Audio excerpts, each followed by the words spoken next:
Adapun membaca Quran yang ditunjukkan pahalanya untuk almarhum ataupun mayit, Imam Syafi'i sendiri mengatakan la yasilu, tidak sampai.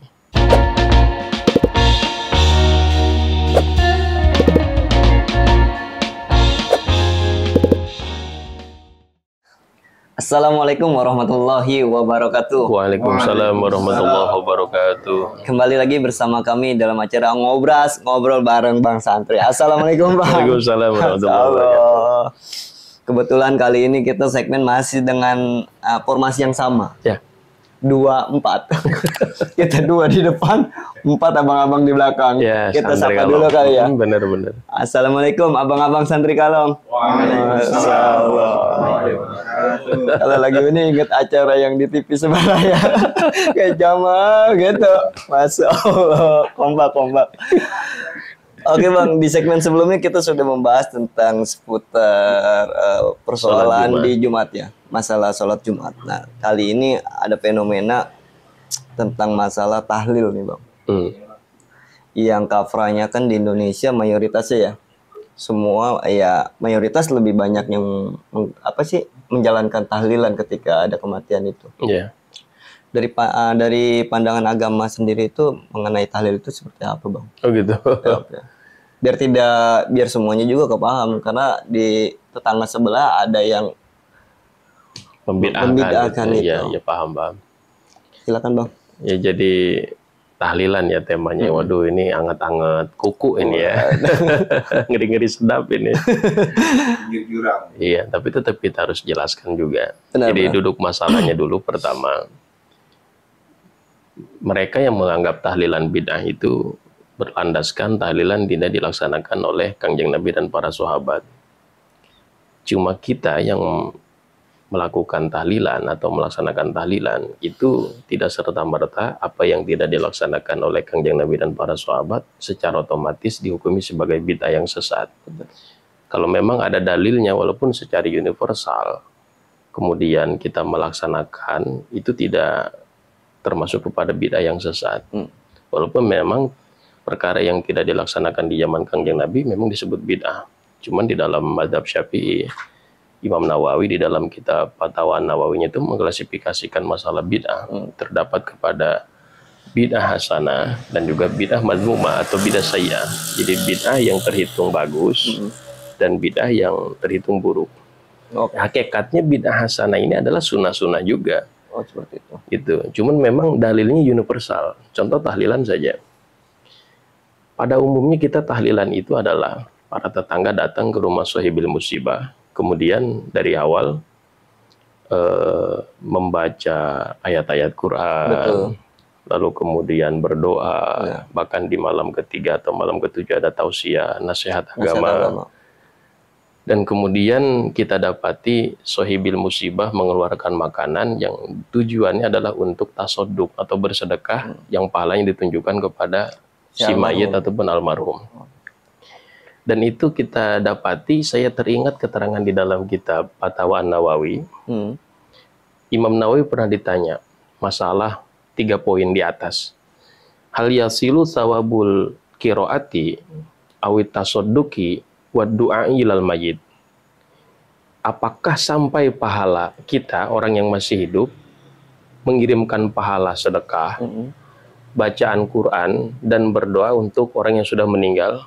Maka kemudian Imam Nawawi di dalam kitab Fatwa Nawawinya menjelaskan yasilu sawabut tasadduqi wa du'ai ijma'an ay ittifaqan.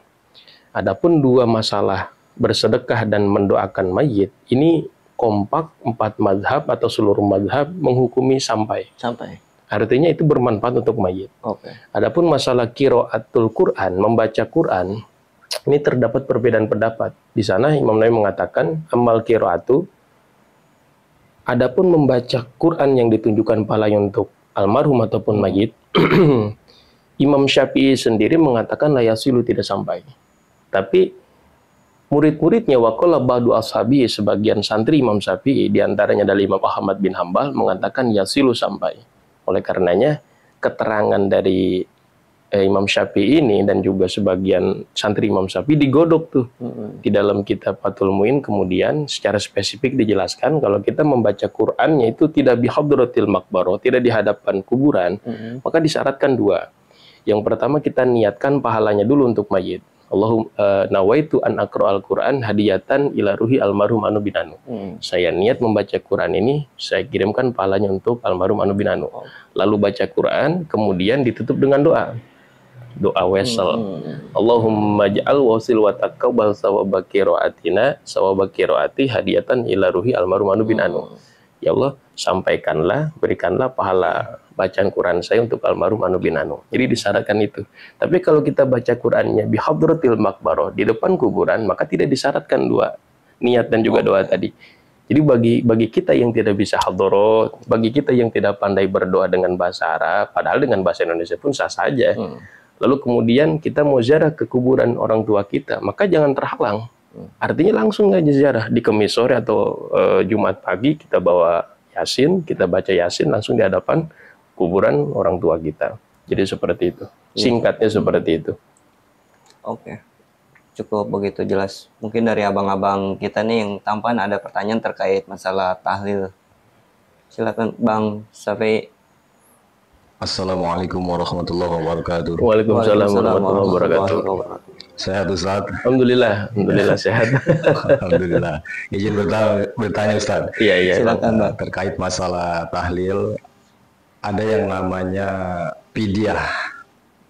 Pidyah itu apa dan dikeluarkannya bagaimana? Gitu ya. Yang kedua, satu pertanyaan lagi tentang sholat jenazah ataupun mayit, apakah harus banyak orang atau beberapa orang saja gitu Ustaz? Terima kasih. Ya. Luar biasa sekali. Tapi mukanya abang kita ini agak mirip-mirip kayak Lee Min Ho. luar biasa. Silakan Ustaz. Jadi, waduh, pidyah ya. Secara etimologi atau secara bahasa, pidyah itu artinya tebusan. Nah, cuman secara terminologi fikih, pidyah itu adalah makanan pokok yang dikeluarkan untuk menebus sholat ataupun puasa yang ditinggalkan oleh orang sudah meninggal dunia. Jadi hanya orientasinya dua ini, sholat dan puasa. Nah, adapun sholat, ini ulama beda pendapat. Masalah boleh dan tidaknya dipidyahkan. Adapun puasa, ulama sepakat masalah diperbolehkan untuk dipidyahkan atau dikodokan puasanya oleh orang yang masih hidup, khususnya keluarganya. Selain dari sholat dan juga puasa, tidak ada yang diperbolehkan untuk dipidyahkan. Jadi pidyah ini orientasinya hanya dua saja.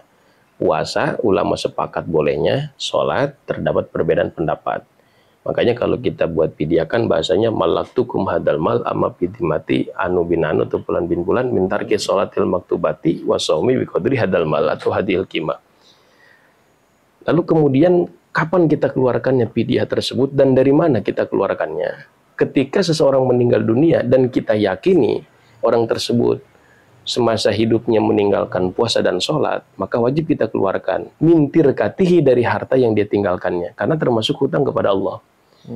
Jadi harta yang dia tinggalkan, dari situ kemudian keluarga meyakini semasa hidup orang tua saya ini pernah sakit dan tidak puasa selama 10 hari dan tidak sholat selama 10 hari, maka kalkulasikan berapa yang harus dia bayar.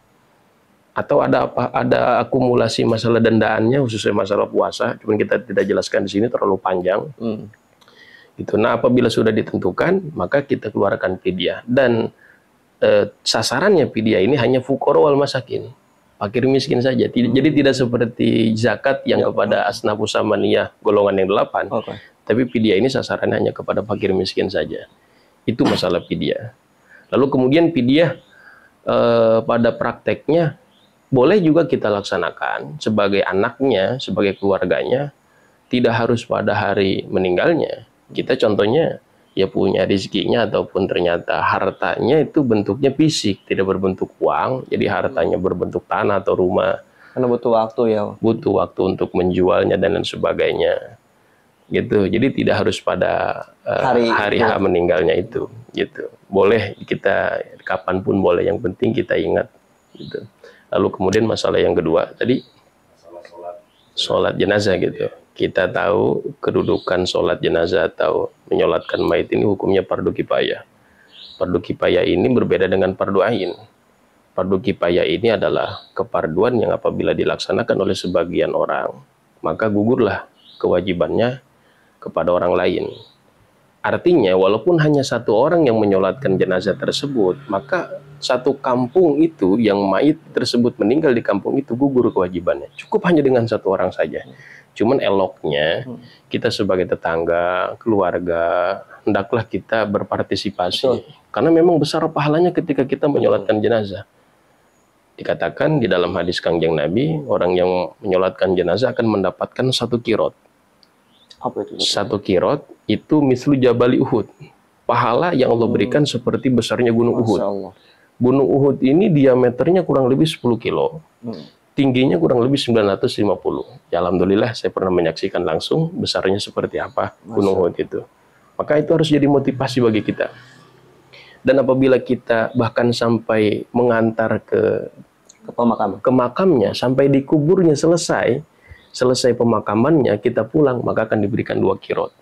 Pahala sebesar 2 gunung Uhud. Luar biasa sekali besarnya. Oleh karenanya, masalah menyolatkan ini, hendaklah kita sebagai muslim itu berpartisipasilah. Atau kita mengambil andil ketika ada keluarga ataupun saudara yang meninggal dunia, tetangga dan lain sebagainya, kita ikut menyolatkan. Jadi seperti itu. Berarti banyaknya jumlah yang mengikuti pada sholat itu juga nggak membatalkan. Tidak menjadi keharusan. Betul. Nggak seperti sholat Jumat gitu, ada batasan 40 ada batasannya. Nggak ada berarti kalau untuk sholat jenazah ini. tidak. Gitu. Mungkin itu Bang Pei penjelasan dari abang kita. Mungkin ada lagi. Siap. Mau tanya lagi nih. Assalamualaikum warahmatullahi wabarakatuh. Waalaikumsalam warahmatullahi Ya, pertanyaan ini masih berkaitan dengan tahlil ya. Tahlil. Ketika seseorang meninggal dunia, apakah tahlil tersebut boleh dibikinin atakah itu saat? Oh gitu. Iya, atakah, ataupun orang yang sudah masih hidup juga bisa nggak dibuatkan atakah untuk diri kita sendiri gitu? Oh gitu ya. Bertanya itu masalah atakah.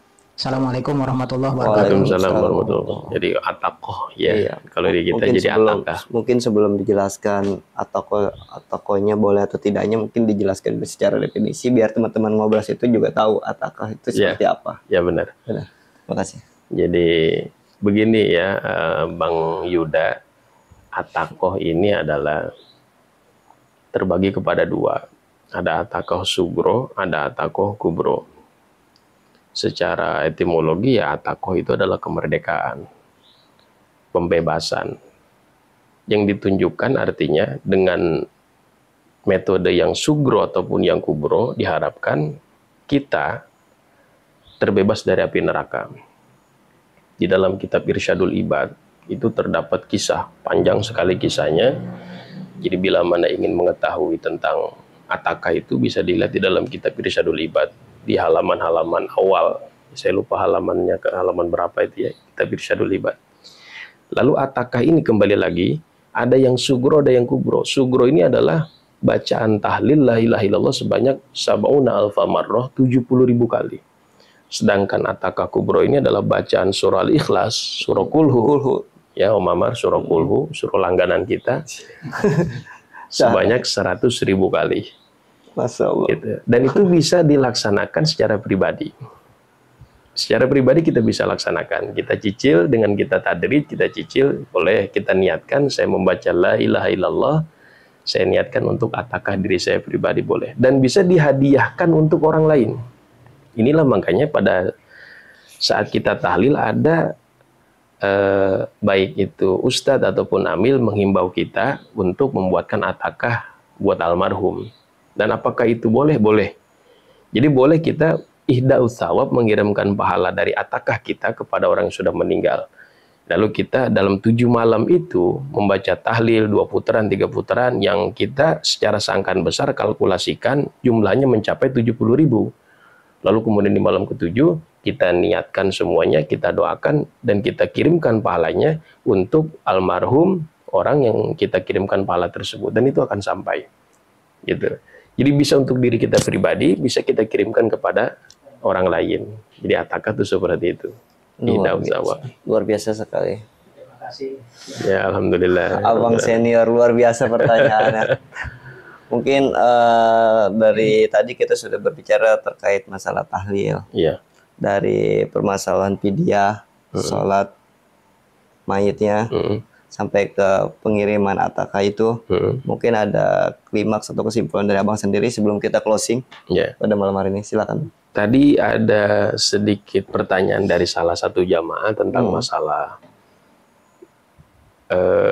bagian ahli waris. Walaupun ini tidak ada kaitannya dengan tahlilan, tapi ada kaitannya dengan kematian.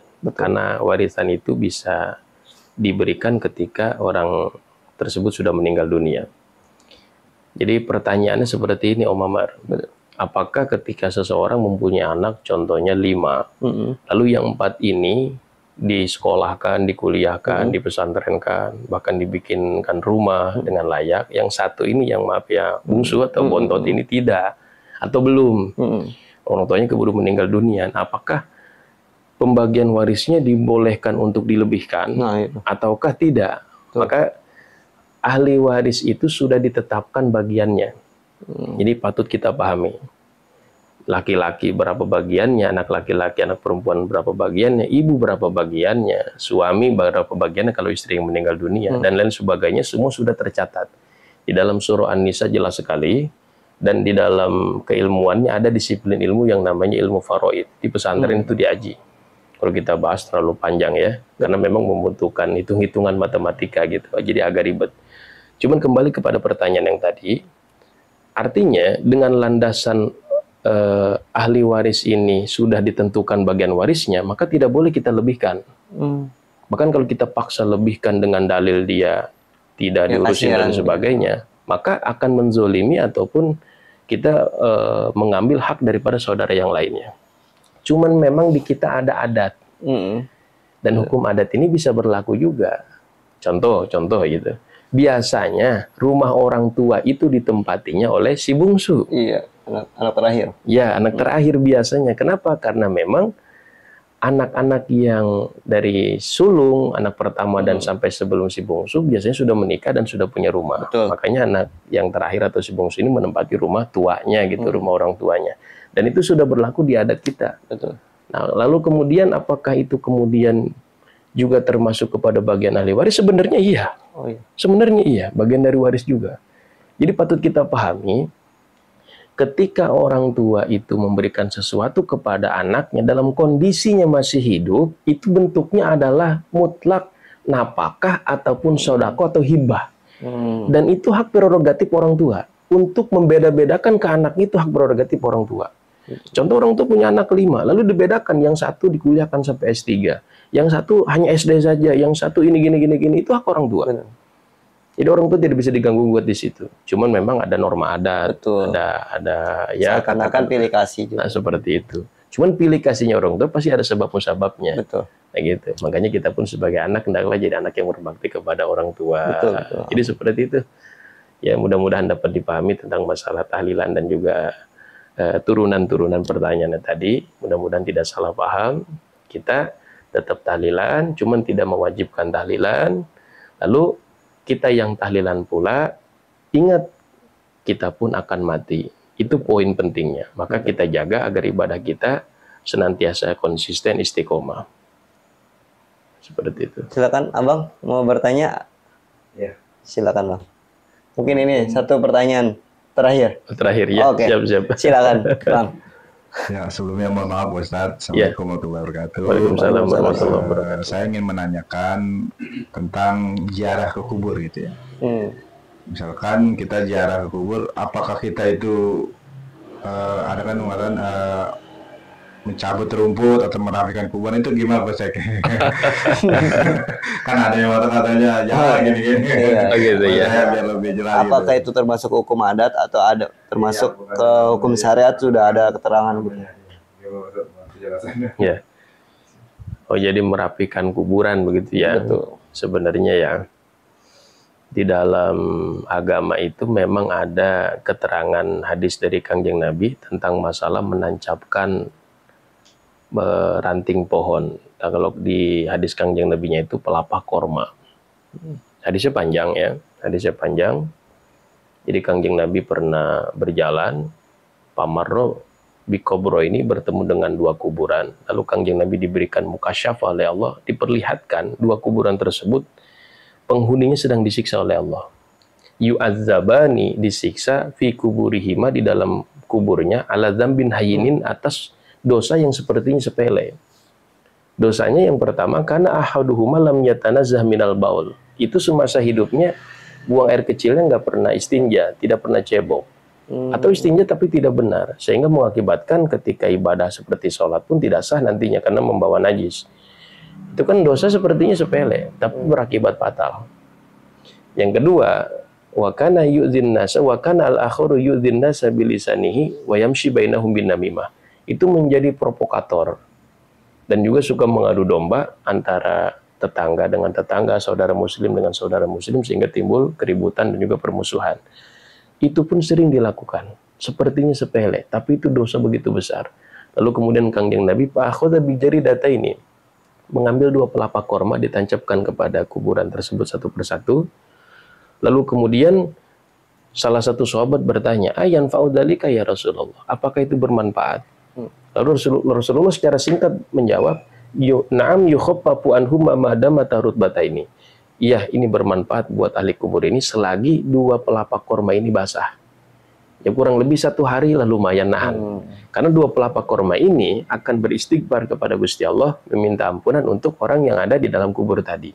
Nah, oleh karena itu kita disunahkan ketika berziarah kubur, memotes ataupun memetik ranting pohon yang kita yakin akan halalnya, seperti tumbuh di area makam wakaf, bukan punya orang lain, bukan punya jambu, milik tetangga, atau dan sebagainya. Nanti hukumnya haram lagi tuh.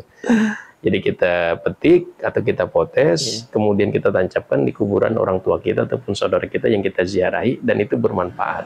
Lalu rumput yang tumbuh pada kuburan orang tua kita atau keluarga kita, kemudian kita rapikan, tujuannya kan merapihkan. Maka pahala bahasa tidak apa-apa. Gitu, tidak apa-apa. Atau bahkan kita jangan punya persepsi seperti ini, kalau begitu saya tancap ini yang banyak saja. Sekalian yang gede. Sekalian aja kalau begitu, pun beringin nih di atas kuburan orang tua saya. Tidak seperti itu mekanismenya. Biar bersemi terus ya. Jadi nggak seperti itu mekanismenya. Jadi begitu Bang Boden, mudah-mudahan bisa dipahami. Jadi boleh-boleh saja untuk merapikan gitu. Tidak apa-apa. Ya.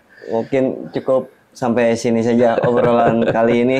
Ya. Terkait memang waktu sudah larut malam. Ya, kayaknya abang-abang juga udah mulai agak turun kayaknya. Baik Bang, paling kita akhiri aja obrolan ini. Semoga ada manfaatnya buat kita semua. Buat sahabat-sahabat Ngobras juga, silakan jika masih ada yang belum kepaham atau masih ada banyak pertanyaan, silakan tinggalkan jejak di komentar. Saya akhiri. Wassalamualaikum warahmatullahi wabarakatuh. Waalaikumsalam warahmatullahi wabarakatuh.